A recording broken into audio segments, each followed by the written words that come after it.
અમદાવાદમાં આજે લોકશાહીના પર્વનો દબદબો જોવા મળ્યો। કેન્દ્રીય ગૃહમંત્રી અમિત શાહે નારણપુરા મતદાન મથકે પહોંચી મતાધિકારનો ઉપયોગ કર્યો હતો। અમિત શાહના પુત્ર અને બીસીસીઆઈના ચેરમેન જય શાહે પણ મતદાન કર્યું। અમિત શાહે પરિવારના સભ્યો સાથે લાઇનમાં ઊભા રહીને સાદગીપૂર્વક મતદાન કર્યું હતું। આ પ્રસંગે ભાજપ પ્રદેશ પ્રમુખ સહિતના અગ્રણી નેતાઓ પણ તેમની સાથે ઉપસ્થિત રહ્યા હતા। બીજી તરફ મુખ્યમંત્રી ભૂપેન્દ્ર પટેલે પણ શીલજની પ્રાથમિક શાળામાં પરિવાર સાથે મતદાન કર્યું હતું। શીલજ પ્રાથમિક શાળા ખાતે અત્યંત સાદગીપૂર્વક પહોંચેલા મુખ્યમંત્રીએ લાઇનમાં ઊભા રહી મતાધિકારનો ઉપયોગ કર્યો। રાજ્યના વિકાસ માટે સૌને અચૂક મતદાન કરવા અપીલ કરી હતી। લોકશાહીનો આ પવિત્ર ઉત્સવ દરેક જણે મનાવવો જોઈએ। આ હક અને ફરજ બંને સાથે નિભાવવાનો આ એક અમૂલ્ય અવસર છે અને દરેક જણ મતદાન કરી અને ભારતીય જનતા પાર્ટીના દરેક ઉમેદવારને વિજય બનાવે એવી હું અપીલ કરું છું। બધાને જ ફરીથી અપીલ કરું છું કે ગરમી હોય, લગ્નગાળો હોય, બધું જ હોય, છતાંય આપણો પવિત્ર મત અવશ્ય આપવો જોઈએ। સુરતમાં નાયબ મુખ્યમંત્રી પણ લોકશાહીના પર્વમાં જોડાયા। હર્ષ સંઘવીએ પરિવાર સાથે મતદાન કર્યું। મતદારોના ઉત્સાહને લઈને નાયબ મુખ્યમંત્રીએ રાજ્યની જનતાનો આભાર માન્યો।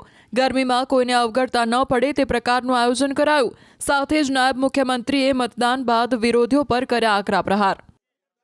સરકાર દ્વારા, ઇલેક્શન કમિશન દ્વારા જે અદ્ભુત વ્યવસ્થાઓ કરવામાં આવી છે, જેથી કોઈ બી જગ્યા પર લાઈનો બી એવી નથી લાગતી। સાથે સાથે ગરમી હોય તો ORS થી લઈને પાણીથી લઈને છાશ, લીંબુ પાણી, આ બધી જ વ્યવસ્થાઓ જે અલગ અલગ જગ્યા પર કરવામાં આવી હતી, જેથી સીધો મતદાતાઓ જે આવે તેને એનો લાભ મળી શકે અને કોઈ બી પ્રકારની અગવડતા એને ના પડે।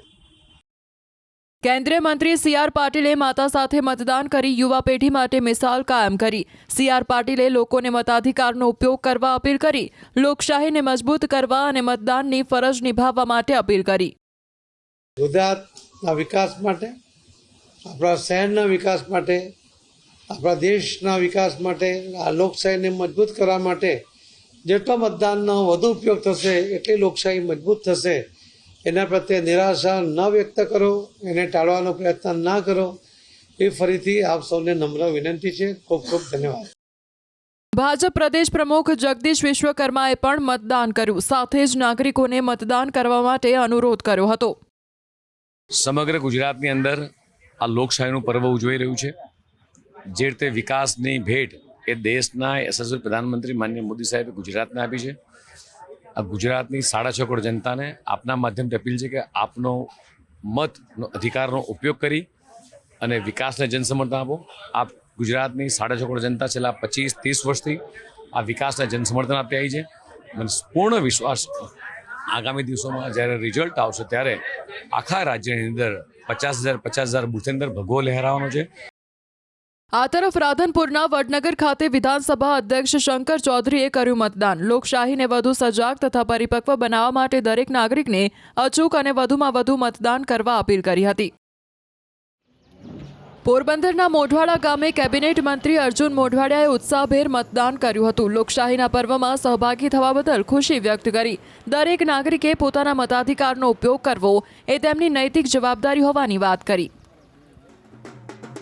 છોટાઉદેપુરના સાંસદ જશુભાઈ રાઠવાએ આજે લોકશાહીના પર્વની અનોખી રીતે ઉજવણી કરી। સાંસદ જશુભાઈ રાઠવા પોતાના સમર્થકો અને પરિવાર સાથે વાજતે ગાજતે વસેડી મતદાન મથક પહોંચ્યા હતા। ઢોલ નગારાના નાદ સાથે ઉમંગભેર મતદાન કર્યા બાદ તેમણે જણાવ્યું કે વિકાસની ગતિને જાળવી રાખવા દરેક નાગરિકે મતદાન કરવું જોઈએ। સાથે જ તેમણે છોટાઉદેપુરમાં ભાજપની ભવ્ય જીતનો આશાવાદ વ્યક્ત કર્યો હતો। લોકશાહીની અંદર જે પ્રકારે મતદાન થવું જોઈએ એ પ્રકારે અમે વાજતે ગાજતે અને ખુશીથી લોકોની સાથે અમે પણ અપીલ કરી છે કે આપ પણ આવી રીતે ખુશીથી પોતાના મતદાન મથક ઉપર જઈને મતદાન કરો અને સાચા અર્થમાં લોકશાહીને મહત્વ આપો અને આ દેશના વિકાસ માટે, આ રાજ્યના વિકાસ માટે, આ જિલ્લાના વિકાસ માટે, આ તાલુકાના વિકાસ માટે મતદાન કરો એવી અપીલ પણ કરી છે। ભાવનગરમાં રાજ્યના કૃષિ મંત્રી જીતુભાઈ વાઘાણીએ ભક્તિ અને ઉત્સાહ સાથે મતદાન કર્યું. મતદાન પહેલા તેમણે ઘર નજીક આવેલા મહાદેવજીની પૂજા અર્ચના કરી આશીર્વાદ લીધા હતા. ત્યારબાદ તેઓ પરિવાર સાથે ઢોલ નગારાના તાલે મતદાન મથકે પહોંચ્યા હતા. ભાવનગરમાં ભાજપના 30 વર્ષના શાસનનો ઉલ્લેખ કરતા તેમણે કોંગ્રેસના વિજયના દાવાઓને પાયાવિહોણા ગણાવ્યા અને વિકસિત ભારત માટે મહત્તમ મતદાનની અપીલ કરી. આ અધિકાર એ તમને વહીવટી તંત્રમાં પ્રતિનિધિઓ મૂકીને લોકોની સુખાકારી માટેના કામમાં ઉપયોગી થવાની છે. ત્યારે નવા મતદાતા હોય, અગાઉ કરેલું હોય, બીજી ત્રીજી વાર કરતા હોય, વડીલ હોય, યુવાન હોય, બહેન હોય, મને આનંદ છે કે ભાવનગરની અંદર ઉત્સાહભેર મતદાન થઈ રહ્યું છે. રાજ્યમાં ઉત્સાહભેર મતદાન થઈ રહ્યું છે. ત્યારે સૌ યુવા મતદારો મારી વિનંતી, સૌ સાથે મળીને લોકશાહીનું પર્વ મતદાન કરીને ઉજવ્યું. મહેસાણા જિલ્લામાં કેબિનેટ મંત્રી ઋષિકેશ પટેલે વિસનગરની પ્રાથમિક શાળામાં સહપરિવાર મતદાન કર્યું હતું. આકરી ગરમી અને લગ્નસરાની સિઝન હોવા છતાં લોકોમાં જોવા મળી રહેલા મતદાનના ઉત્સાહને મંત્રીએ બિરદાવ્યો હતો. તેમણે કહ્યું કે લોકશાહીમાં મતદાન એ આપણો સૌથી મોટો અધિકાર છે અને દરેક નાગરિકે પોતાની ફરજ સમજીને બૂથ સુધી પહોંચવું જોઈએ. આજે જવાહરની અંદર હું વિસનગરનો મતદાર છું અને વિસનગરની અંદર જવાહર બૂથમાં મેં અને મારા પરિવારે મતદાન કર્યું છે. અને લોકશાહીમાં મતદાન કરવું એ આપણો અધિકાર છે, બંધારણે આપેલો આપણો અધિકાર છે. એ અધિકારનો ઉપયોગ કરી અને યોગ્ય વ્યક્તિઓને ચૂંટવા એ પણ આપણો વિશેષ અધિકાર છે. મતદાન થઈ રહ્યું છે, ગરમી છે, લગ્ન સિઝન છે, છતાં પણ લોકોમાં મતદાનનો એટલો ને એટલો ઉત્સાહ જોવા મળી રહ્યો છે. રાજકોટના જેતપુર તાલુકાના જૂની સાંકળી ગામે ભાજપ પ્રદેશ મહામંત્રી પ્રશાંત કોરાટ મતદાન કરવા પહોંચ્યા હતા. પ્રશાંત કોરાટ ઢોલ નગારાના ગુંજારવ સાથે ઉત્સાહભેર મતદાન મથકે પહોંચી નાગરિક તરીકેની ફરજ નિભાવી હતી. તેમણે તમામ મતદારોને વધુમાં વધુ મતદાન કરવા માટે અનુરોધ કર્યો હતો અને ભાજપની જીતનો મક્કમ આત્મવિશ્વાસ વ્યક્ત કર્યો હતો. અમરેલીમાં સાંસદ પરસોત્તમ રૂપાલાએ લોકશાહીના પર્વમાં સહભાગી થઈ મતદાન કર્યું. મતદાન બાદ તેમણે મતદારોને 100% મતદાન કરવા અપીલ કરી. મારી આપ સૌ મતદાર ભાઈ બહેનોને મીડિયાના માધ્યમથી નમ્ર અપીલ છે, 100% મતદાન સૌ કરજો. શાંતિથી મતદાન કરો અને સૂર્યનારાયણ તપે એની પહેલાં મતદાન કરો. લોકશાહીમાં મત આપવો એ આપણો અધિકાર પણ છે અને આપણી ફરજ પણ છે. એટલે આપણે અવશ્ય મતદાન કરવું જોઈએ અને બધા જ લોકો મતદાન કરે એવી વિનંતી.